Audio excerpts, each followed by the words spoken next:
Welcome back, everybody, for another deep dive. This time, we are jumping headfirst into the 2024 election. Specifically, what early voting trends might be telling us, about the possible outcome. We found this really cool video analysis that breaks down early voting patterns. Yes. And let me tell you, things are getting interesting. Yeah, it's, I think the first thing that really jumped out at me was just the volume of early votes. We're looking at over 50 million votes already cast, which is a significant increase compared to, previous elections. Yeah, it really hits you just how many people are engaged this time around. And it's not just the sheer number of votes, it's the changing demographics. Like, who's actually voting early? If you look back at 2020, Democrats had a pretty comfortable lead in early voting. But this year, it's basically a tie with Republicans. Yeah, that's right. The Republicans have seen a huge surge in early voting participation. I mean, they've closed a 12-point gap from 2020 to almost a dead heat. And the analysis we're looking at suggests that independent voters, those who don't identify with either party, might be what's causing this shift. They seem to be breaking for Trump over Harris. Huh. So it's almost like we're watching the electoral map get redrawn right in front of us. Speaking of the electoral map, this analysis does a great job of breaking down all the different states into safe states for each candidate. And then all those battleground states. Yeah. The ones that are probably going to determine the whole election. Exactly. So the safe states, those are the states that are like pretty much guaranteed to vote for one party or the other. You know what I mean? Like for Trump, those would be states like Missouri, Kentucky, Mississippi, Alabama, North and South Dakota, Utah, Wyoming, Idaho, Montana, Nebraska, Kansas, Oklahoma, Arkansas, Louisiana, Tennessee, Indiana, West Virginia, South Carolina, and Alaska.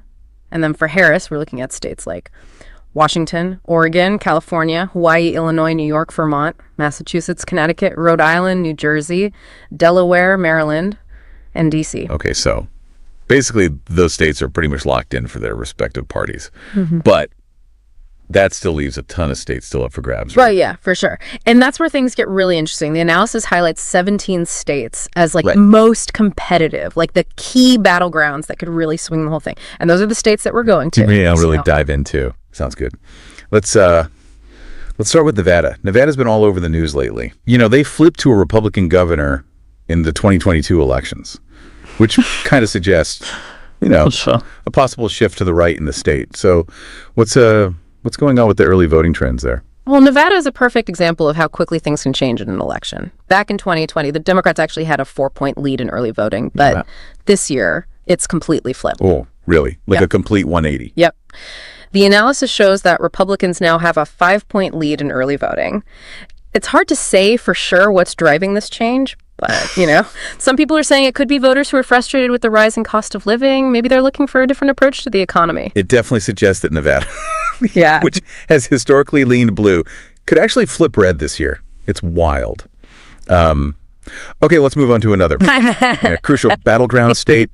Arizona, it was super close last time. Biden ended up winning, but he was actually trailing in the early voting. Right. Arizona is another one where the early voting numbers are kind of surprising. Biden trailed by 3 points in the early vote in 2020. But this year, Republicans are ahead by 7 points. 7 points. Wow. That's a pretty big swing. Is there anything in the data that could explain that kind of shift? Well, one thing to think about is that, historically, Republicans have higher turnout on Election Day itself. Yes. Especially for in-person voting. Yeah. So if that trend continues this year, it could be really hard for the Democrats to close that gap in Arizona, even if they have a strong push at the end. So right now, it looks like Arizona is leaning Republican. But definitely not a done deal. Anything can happen, especially in an election this close. Okay, let's shift gears a bit and talk about two states that are bluer, generally considered blue, but there are some pretty interesting trends popping up in the early voting data, Colorado and New Mexico. Yeah, those two are definitely worth watching. They're particularly interesting because of the jump in early voting among people 65 and older, which is... a demographic that usually leans Republican. In Colorado, the percentage of early voters in that age group has gone from 23% in 2020 to, get this, 45% this year. Wow. A 22% increase in just 4 years. That's a huge jump. What do you think is causing that?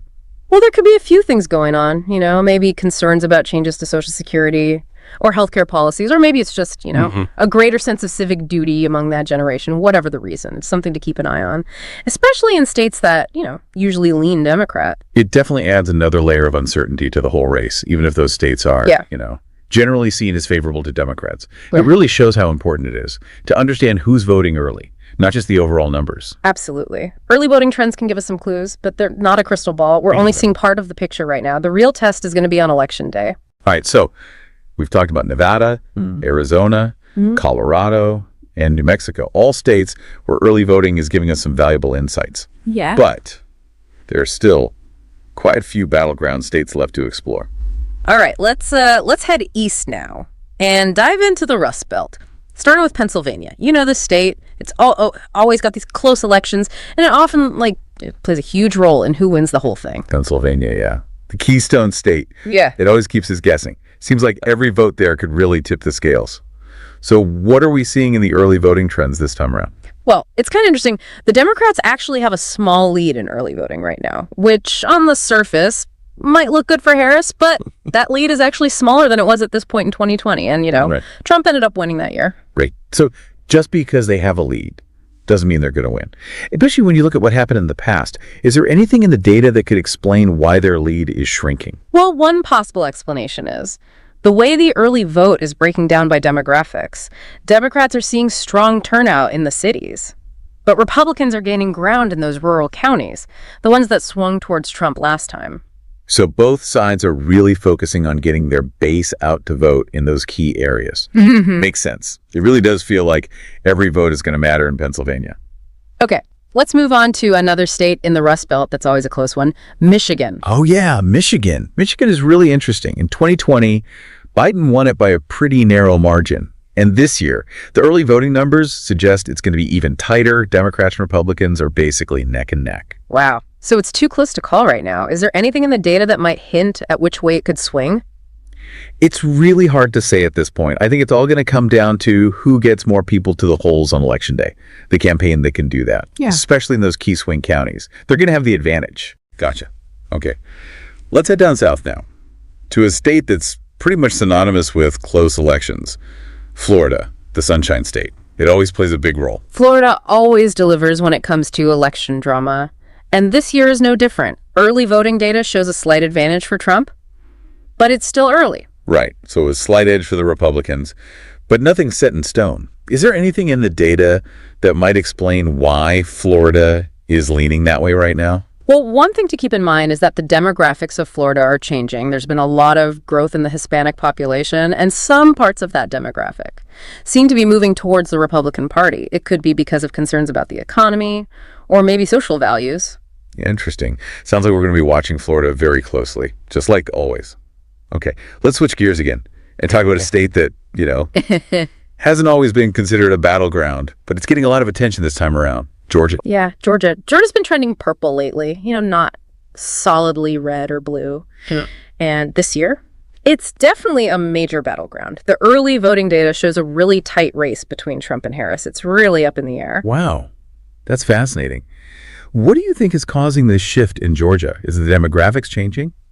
Or are people switching their political allegiances? Or something else entirely? I think it's a mix of things. The demographics are changing. There's a growing African-American population, and a lot of younger voters are moving in. At the same time, it feels like the political landscape is becoming more competitive. Both parties see an opportunity there. So both campaigns are really focusing on Georgia because they both think they can win it. This is shaping up to be one of the closest elections we've seen in a long time. It seems like every state we've talked about is a battleground. Yeah, it really does. Yeah. This 2024 election is proving to be super unpredictable. And early voting trends are just one piece of the puzzle. They can tell us some things, but they don't give us the whole picture. Right. We still have a few more battleground states to cover. What about North Carolina, Virginia, and Wisconsin? Those have all been really important in recent elections. Yeah, they definitely have. In North Carolina, the early voting data shows the Republicans with a slim lead. But the Democrats are hoping to catch up on Election Day. Their strategy is to get African-American voters and young people out to vote, especially in the cities. So North Carolina is leaning red, but it could still flip. It all depends on who shows up to vote. especially those key groups you mentioned. What about Virginia? What's the early voting data telling us there? Well, in Virginia, it's looking a little different. Democrats have a bigger lead there, more comfortable, you could say. What? You know, the Republicans aren't giving up just yet. Also, Virginia's leaning blue, but there's still a chance for the Republicans to pull off an upset. What are they doing to try to close that gap? Their strategy seems to be to really ramp up turnout in rural areas. You know, those are the areas where they usually do better. And they're also hoping to appeal to those moderate voters, the ones who might not be happy with how the economy's been doing. I see. So they're pulling out all the stops, trying everything they can. Okay. What about Wisconsin? That one's been a battleground in the last few elections. I'm curious to see what the early voting numbers look like there. Oh, Wisconsin's a real nail biter. The early voting data shows the two candidates basically tied. It could go either way. Definitely one of the most important states to watch on election night. Wow.